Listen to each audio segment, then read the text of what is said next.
Hello friends, I am glad to see you again. Today I will talk about the HOA that doesn't want me to work. The first note they slid under my door was highlighter yellow, the kind of sticky you use to mark a page you never actually want to return to. It was early, just shy of 7. The coffee machine gurgled. My shoes were by the mat. I had one eye on a dashboard showing route optimizations, the other eye on the time. I bent, picked up the note, and read the words that would end up consuming 2 years of my life. Your work schedule is incompatible with community harmony. You are required to cease your business activity or submit to the shared work schedule by Friday. Residential Harmony Committee. If you've never seen the inside of a homeowner association gone theatrical, Residential Harmony Committee sounds like a children's choir. Out here it means 3 people with clipboards who believe they were called to reorganize the cosmos. At the time, I managed operations for a regional subsidiary of a large company most people only think about when their tap water tastes like a public pool. We specialize in water delivery. Everything from 5-gallon bubbles in office break rooms to tanker loads when a town's line cracks in a freeze. My little piece of the machine was scheduling and coordinating an entire fleet before the sun cleared the roofs. It means my brain turns on early. It does not mean my garage is a warehouse or I'm idling diesel trucks in a cul-de-sac before dawn. I leave at 7 in my own car, coffee in a travel mug, like any other person who commutes. I flipped the note over, half expecting a second line explaining the shared work schedule, because, frankly, that sounded like a dystopian calendar we would all be forced to post on a neighborhood app. There was a phone number, and at the bottom, scrawled in large letters like a teacher trying to get a classroom's attention, 7 a.m. departures are disruptive. I stood in my little entryway and laughed. Not a manic laugh. More like you do when someone tells you a goose robbed a bank. I've seen the ordinance. Quiet hours end at 7. I'd seen our community's rules too. No mention of any shared calendars, certainly nothing about employment. You're allowed to be a nurse on nights or a baker who rises at 4. You just can't run a car wash on your lawn. At 7:02, I backed down my driveway and left for work. That afternoon, my phone chimed. Another message, this time via email from someone named Rowan, the chair of the Residential Harmony Committee and president of the HOA board. No last name, just Rowan. The message was spotless, not a typo in sight. It cited chronic early morning activity, uncooperative stance toward shared scheduling, and perceived commercial activity. It's wild to be accused of perceived anything. I sat in the parking lot outside our depot and typed a calm reply explaining that I was an employee of a subsidiary, that all our operations occur off-site, that no deliveries or clients come to my home, and that my departure time of 7 o'clock was both normal and lawful. 30 minutes later, he doubled down. We are asking all residents who maintain atypical hours to submit their weekly work schedules via our shared calendar by Thursday, so we can plan maintenance, noise mitigation, and safety patrols, he wrote. This is not optional. I called my sister, who is a property attorney and has the patience of a person who always keeps a blank legal pad in her purse. She listened, made 3 small noises, and asked me to send her the HOA's recorded Declaration of Covenants, Conditions, and Restrictions, the CC&Rs. I had a PDF from when I closed on the house. She read them while eating yogurt in her car. There's nothing in here letting them police employment schedules, she said. They can regulate nuisances and actual commercial activity on lots. They can't demand your itinerary for the week. Also, any new rule like that would need to be adopted properly, and then only if it's reasonable and within the scope of the CC&Rs. Shared work schedule is neither of those, so I should ignore them? Document everything, she said. Respond once, politely. If they fine you, we'll have fun. I typed my polite reply like I was dictating to an imaginary judge. I respect community rules. There's no business activity at my home. I'm leaving at 7, which is outside quiet hours, and I declined to submit my personal employment schedule. I asked for the authority under which this shared schedule was required. I signed my name and included my contact information, because transparent communication wins fights the way good tires win winter. 2 days later, I came home to a white envelope taped to my front door with official letterhead and a gold seal that screamed, "We found a template online." Inside was a notice of violation. My offense? Company operations in residential neighborhood requiring early morning departures. Refusal to join shared work schedule. Non-compliance. It said I must cease my company operations. and pay $150 in fines within 7 days or face escalating penalties including possible lien. I read it twice, 3 times. The stick-on seal glittered like a cupcake. I filed it in a folder that I labeled, perhaps a bit dramatically, Rowan versus Reality. The next morning, a knock at my door at 6:50. I had my bag over my shoulder and a muffin in my hand. On my porch stood Rowan. Neat beard, polo shirt tucked into khakis, clipboard. He looked like a motivational speaker for compliant grass. He pointed at the notice in my hand. "We can talk about the fine," he said. "If you acknowledge that 7 a.m. is too early for people to be starting their workday in our neighborhood." "I start my workday at 5, I told him. "In my kitchen, on a laptop, quiet as a church. I leave at 7, after quiet hours. There's no rule against any of that. And even if there were, it would be an unreasonable restraint on my right to be employed." He smiled like a dentist. The board voted to implement the shared work schedule for the sake of harmony. People who maintain regular 9 to 5 hours shouldn't have to deal with your comings and goings at odd hours. 7 is not an odd hour, I said. And you can't vote a policy into existence if it contradicts the governing documents. It's not how that works. He blinked at me, slow. "We think your company isn't worth the disruption." "My company is a subsidiary," I said, keeping my voice calm, "of a national water delivery company. When a wildfire destroys a county's water system, we move water across 3 states in a day. You drink because we're good at logistics. You are not going to tell me my work isn't worth it because my taillights roll down my driveway at 7. He tensed just enough to tell me I had struck Flint. He jotted something. "Well, you can take that up with the hearing panel next month. I'll be there." He left without saying goodbye. I sat in my car and watched him across the street, writing in his clipboard as if my front yard had confided a secret. If this all sounds petty, it is, but it also grew sharper teeth. The first weekend after that conversation, I got 2 more courtesy notices for garage door operation before 7 and loading items in vehicle at 6:58. I had raised the door, gotten a cooler and a clipboard from a shelf, and closed it again. There were 2 minutes left of quiet hours. All of this was ridiculous, but I also knew this. Petty tyrants are like raccoons. They learn what works, and so I started recording. Not people, just facts. I set the garage door to open at 7 o'clock on the dot using the app. I put a small camera in my entryway pointed at the door window. I set my phone to timestamp each morning as I pulled away. I asked my neighbor Nova, a nurse with a 6-month-old who liked to nap from 6 to 8, whether my leaving bothered her. She laughed. "I'm up. The quietest part of my morning is when your taillights pass my window," she said. She wrote a short statement for me. No disturbance, no traffic, no clients arriving at my home. She wrote in her tidy handwriting that the real noise came from a landscaping crew that arrived at the clubhouse at 6:30 on Tuesdays. I sent Rowan a fresh letter. In it, I included a highlighted copy of the municipality's noise ordinance, the section of our CC&Rs governing home occupations, and a note from my sister citing case law where HOAs lost when they tried to govern the jobs of residents instead of actual nuisances. I said I'd be at the hearing and that I expected the fines to be dismissed because the shared work schedule was outside the board's authority and unenforceable. A week later, 3 people sat at a folding table in the clubhouse like judges at a science fair. I recognized one of them, the treasurer, a woman named Pam who lived 2 doors down and waved with every finger when she drove. The third person was new, a man with cufflinks and a deep tan that didn't seem like an outdoor tan. I introduced myself. I brought a binder. It had tabs. This is not me being extra. This is me knowing that paper wins when people insist they can invent rules. Rowan started by calling my company operations disruptive. I asked him to define company operations. He said, "You work early." I asked whether he had any evidence of commercial activity happening on my property. He said, "We feel that your car leaving at 7 signals a workday." Pam looked like she wanted to be 1,000 miles away. I showed them the ordinance. I showed them the CC&Rs. I explained that my employer is a water delivery company's subsidiary. I explained what I did in terms even a stubborn person might respect. Emergency logistics. I pointed out there were no trucks, no signage, no clients, no inventory. My garage held a rake, a camping tent, and exactly 1 cooler I used to ferry water samples to the lab when I was coming home from the depot. I took out Nova's statement. I laid out a short written opinion from my sister that said gently, the shared calendar idea was a privacy problem and likely a violation of state property law because it was arbitrary. and not within the scope of the HOA's power. Pam cleared her throat.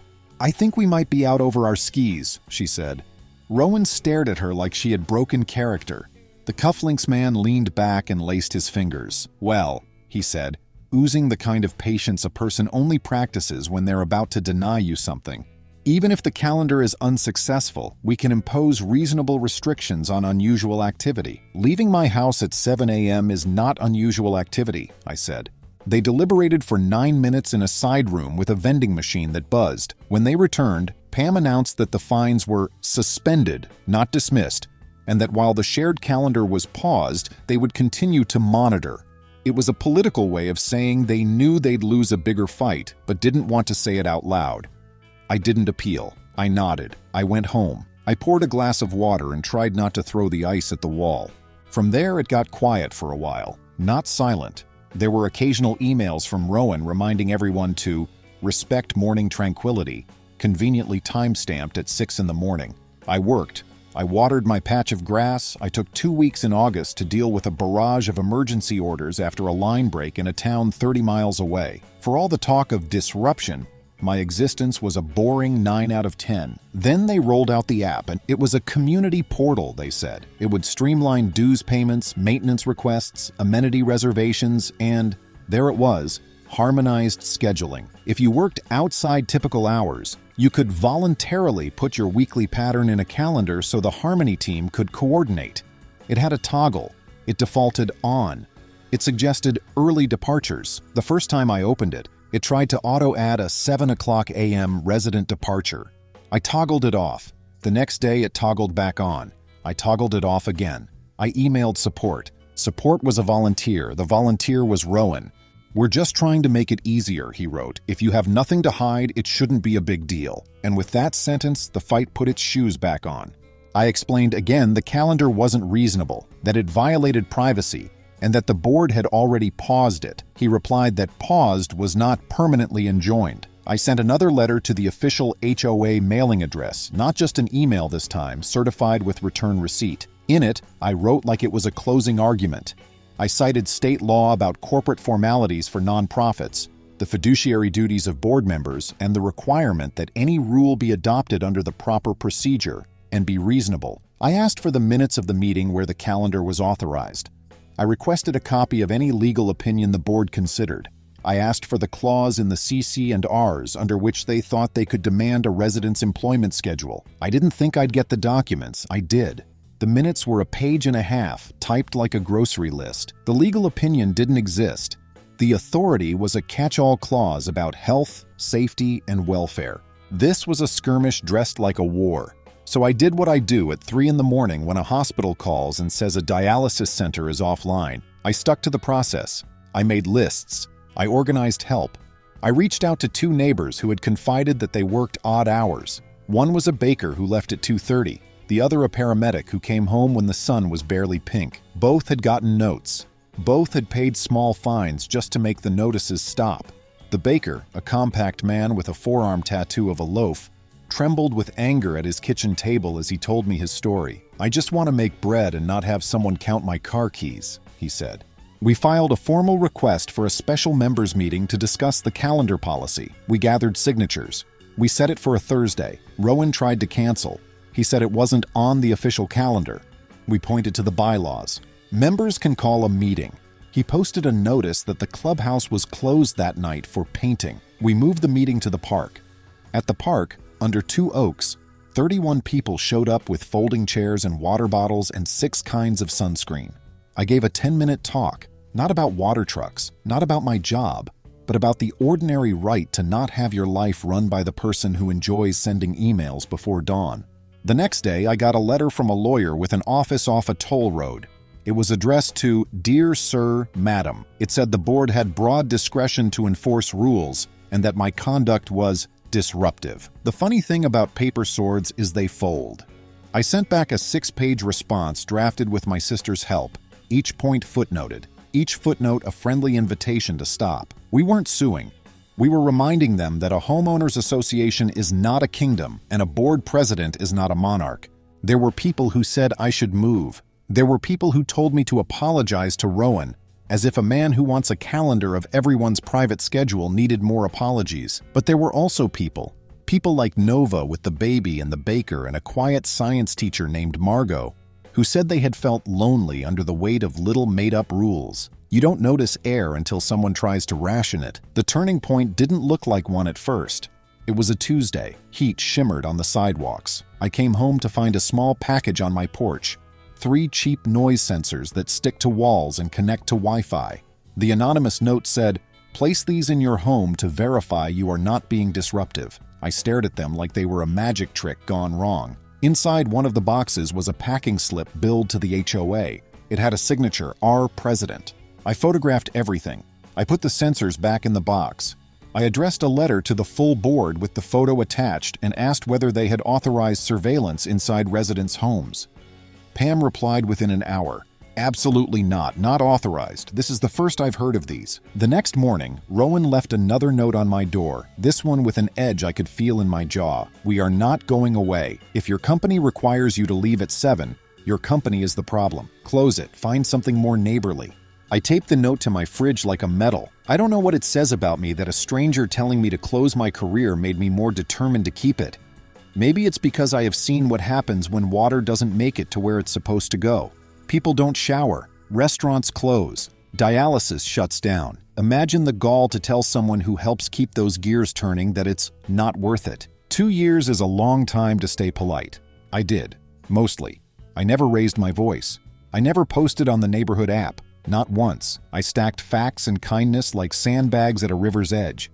It was not dramatic, it was steady. That's how it was when the dam broke, and it started, of all things, with a job application. The job application showed up on a Sunday at 6:03 a.m. with the subject line, "Excited to pivot into operations." It was in my work inbox because he'd sent it through the Refer a Candidate portal and tagged me as the employee contact.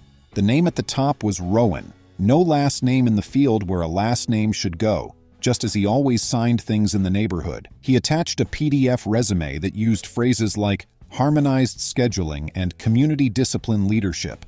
Under experience, he listed President Residential Harmony Committee, implemented compliance frameworks, and a neighborhood-wide schedule pilot. Under qualifications, he'd written, "Not afraid to enforce rules at early hours to ensure community tranquility." I reached for my coffee and then laughed because the combination of audacity and irony was too much to take before caffeine. He had bolded his departure from the board as strategic pause to pursue career growth. He wanted a role on our operations side, coordinating dispatch and customer response, the role that knows where the trucks go and when, the role that fields the calls when a dialysis clinic's pipes freeze and the city's dig team is 3 hours away. He'd pasted in a line that said, "I maintain a strict 9 a.m. to 5 p.m. schedule." I almost choked. Company policy is clear on referrals. If you know the candidate personally, you either give a full, honest referral with documented facts or you recuse yourself. No half comments. And above all, no personal vendettas. I forwarded the application to HR with a note. "I live in the same neighborhood. Conflict of interest. Recusing myself. FYI that he previously attempted to interfere with my private life through HOA policy and may misrepresent his experience. I will not be participating in a hiring decision." HR wrote back within the hour. The recruiter, a calm woman named Alana, who had been doing this long enough to tell the difference between a hot-headed complaint and a structural problem, set up a screen. She asked if I would sit in as a subject matter expert on a panel but not vote. I told her I would if she preferred, but only if she was comfortable. She said yes. The size of the candidate pool was thin, and she wanted an operator's ear in the room. That same week, we got an emergency we had planned for but hoped we'd dodge for another decade. A contractor working on a city project hit a main near the road that feeds our neighborhood and the 3 surrounding ones. Water shot up in a geyser that looked like a soured fountain before the pressure dropped. The city snapped a boil water advisory onto the alert system. Then the city called our company, because that's what they do when the pipes sing the wrong song. We're not heroes. We're the people who know where the clean water is, which trucks can fit under old oak branches, and which parking lots can handle an 18-wheeler without cracking. The call came to me because our region's coordinator had COVID. It was a Tuesday. I texted our drivers from a group number, loaded out 2 tractor trailers with potable tanks, and told 3 route managers to hold their routine deliveries until we finished the emergency drop. By 7 that evening, we had a tanker and a smaller straight truck staged at the high school parking lot with cones and signage. We set up a fill station. Bring your containers, we'll fill them. We also had pallets of bottled water for folks who needed something they could carry upstairs. We trained on this bustle like firefighters train on ladders. The red lights in our world are emails and different halls of government yelling at each other. But once the trucks are in place, the operation is almost soothing. Valve open, valve closed, smile. Tell a kid they can press the big button to stop the stream when the jug's full. At 8 that night, I saw a familiar gait coming down the sidewalk. Posture like a judge walking into a courtroom. Rowan. "Who authorized you to be here?" he asked, and it wasn't a question. "The city," I said. I pointed to the letter on a clipboard from the Emergency Management Office granting us permission to stage on the edge of the lot. I also pointed to the crowd of people with containers. "This is private property," he said, gesturing vaguely toward the houses like a man running for office without knowing where his district begins and ends. "Our board has not approved this activity. It's a public school lot," I said. "Also, your board doesn't approve city emergency response. It's disruptive," he said, eyes on the line, disapproval rising like a thermometer.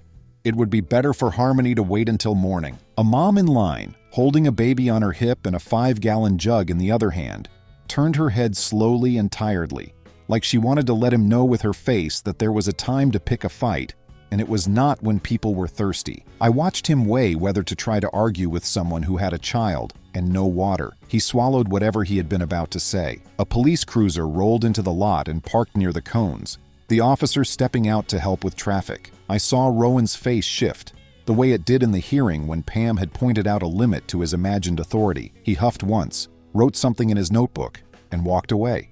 For 3 days we ran that station. The baker, his name is Ellis, and his forearm tattoo does indeed look like a small loaf with steam, brought trays of rolls at 5 a.m., and I watched people who had argued about mailbox heights 2 months ago hand those rolls to people they had never said hello to. I watched a quiet science teacher named Margot set up a cardboard sign that said "Fill here" with an arrow she drew in fat black marker. I watched Nova with the baby laugh and say, "He sleeps through this, but not my coffee grinder." Explain that. On day 2, the local morning news sent a reporter. She asked if a neighborhood representative wanted to speak on camera. I nudged Pam and Margot forward because they had done the work to calm people on the group chat without making it about themselves. Rowan appeared from the edge of the lot, hair neatly combed, shirt pressed. He inserted himself into the camera's line of sight and said, "We coordinated with the city to make sure the impact to residents was minimized." His voice had that silky cadence you put on when you have to explain why a mess is actually a plan. Pam looked at him as if he'd said she had grown wings. "We didn't coordinate this with you," she said, smiling into the camera with the kind of neighborly patience that lands as a slap. "Our residents and city staff and the water company did the coordination. Our job was to get out of the way." The reporter nodded. She asked me what we needed from the city, and I said we needed a second tanker because the demand was heavier than planned, and a traffic detail during peak hours to keep cars from snaking into the arterial road. That night, the city sent both. I thought maybe that would be the end of it. Rowan would glower and recalibrate. But power is like sugar. If you've been spooning it into everything, you forget what unstirred air tastes like. He filed a concern with the school about commercial intrusion, which made the principal, a woman who has been hit by 100 different versions of ridiculous, call me from her desk and ask if we could share the authorization letter with her file. I did. She said, "We're good. Also, tell your drivers they're wonderful." 2 days after that, my phone buzzed with a calendar invite from HR. Interview panel for the operations role. Candidate, Rowan. Time, 7 a.m., our depot. The internal comments line from Alana said, "We have several morning slots open. I know it's early for candidates, but we need to see who can think before noon. Let me know if you want me to move this." I smiled. I did not ask her to move it. He walked in at 7:08, offended at the time like the hour itself had wronged him. He wore a tie that would look at home at a bank. He also wore a face that telegraphed, "I'm here to collect what I'm owed." He shook hands with the panelists, not looking at anyone long enough to see who we were. When he got to me, his eyebrows jumped just a fraction. The subtle recognition of a man who has been trying to push you off a stage and suddenly finds you holding a microphone anyway. We asked the same questions we ask everyone in that role. Tell us about a time you had multiple emergencies at once. What do you triage? How do you reward drivers so they stick around? What do you do when a neighborhood association tries to block a truck from staging during a boil water notice? That last one was mine, because we include real-world hypotheticals, and we rotate them, and you use the best teaching moments you have. He squinted. He said, "They can't block you, but you should accommodate them for the sake of harmony." I said, "Even when there's a public safety need and the city has authorized the staging?" He pivoted to, "You could stage later in the morning. How do you manage people who begin shifts at 3? Our operations manager asked, picking at that 9 to 5 line on the resume without quoting it. "When a hospital calls at 4 that they've lost pressure, can you mobilize a crew?" Rowan gave an answer that would have been appropriate for a hotel conference planning department. He talked about aligning incentives and driving compliance with scheduled norms. He hinted at connections with neighborhood leadership and political capital that would make friction disappear. Alana asked about his experience with DOT rules on driver hours. He said, "I can learn those quickly." The panelist from compliance asked if he'd ever faced a conflict of interest question. He crossed his ankle over his knee and said, "Only in the sense that some people resent me for enforcing rules." After he left, Alana exhaled. She closed her notebook. "I appreciate you sitting in on that," she said to me. "It's illuminating." She didn't say no. She didn't have to. A week later, while the city crew was still fusing a new length of pipe under the road, and our tanker station had been reduced to 1 truck and a few late stragglers with converted laundry baskets, I got an email from Pam. Subject, records. In the body, I finally got the management company to send me the HOA credit card statements. You need to see this. If you've ever opened a box you suspect holds a raccoon, that's how my stomach felt when the HOA's credit card statements landed in my lap. Vendor names jumped off the page. Harmony Tech Solutions, Neighborhood Admin Support, Noise Verification Equipment. The 3 noise sensors left on my porch were there, charged to the HOA card with Rowan's initials. More troubling was the portal contract. Monthly fees went to Harmony Hub LLC. A quick record search, my sister knows where to click, showed the mailing address matched a P.O. box Rowan once used. The LLC's manager was a buddy of his. One scan charge even carried a handwritten note. Expedited development, auto-toggle data capture. We called a meeting Rowan couldn't cancel. 35 signatures trigger a recall. We had 50. We posted notice, hired a neutral inspector, a retired judge, booked the auditorium, and printed redacted statements. During member comments, I kept it short. This wasn't about lawns. It was about power never granted, money spent on indoor surveillance, and a portal run by a friend of the board president. Pam read a calm, devastating letter she and Margot wrote. Bills without minutes authorizing the contract, privacy overreach, 0 legal basis. The judge kept time. Rowan tried to pivot to my company and the outsized influence of early risers. The room turned. We voted by secret ballot with witnesses. The recall passed in a landslide. The seat was declared vacant, and volunteers formed an interim board. First acts: hire an independent CPA for a focused audit, notify the D&O insurer, and send a records preservation letter.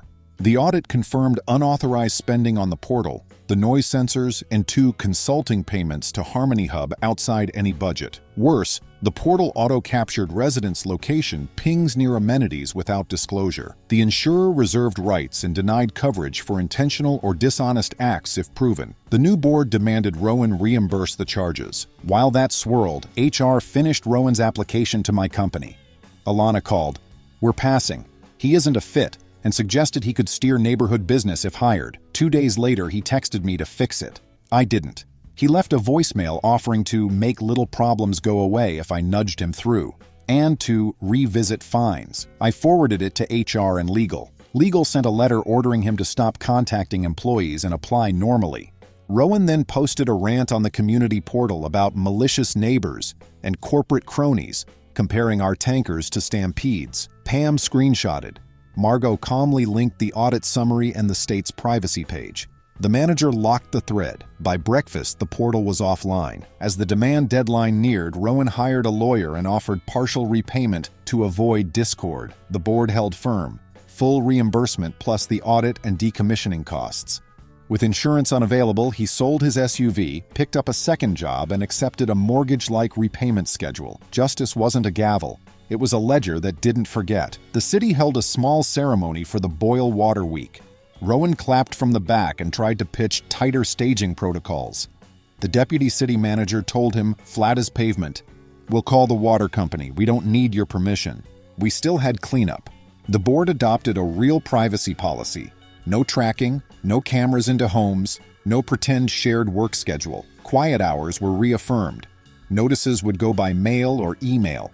No subjective door tapes. Fines to the baker and the paramedic were refunded with interest. We voted to switch management companies. Mornings became mine again. Rowan kept his head down and kept paying. Once in the cereal aisle, he said, "I shouldn't have sent those sensors. I shouldn't have done a lot of things." No ask for forgiveness. None offered. Ordinary felt like victory. Months later, a city newsletter carried a line I taped inside my pantry. "Early morning is not a crime. Boil it down." A clipboard told me my work wasn't worth a 7 a.m. taillight. 2 years later, he asked me to hire him. Big mistake. He didn't get the job. He got a bill and a recall. We got quiet mornings, a clean rule book, and a bench that doesn't tip, and that felt exactly right. Friends, thank you. See you soon.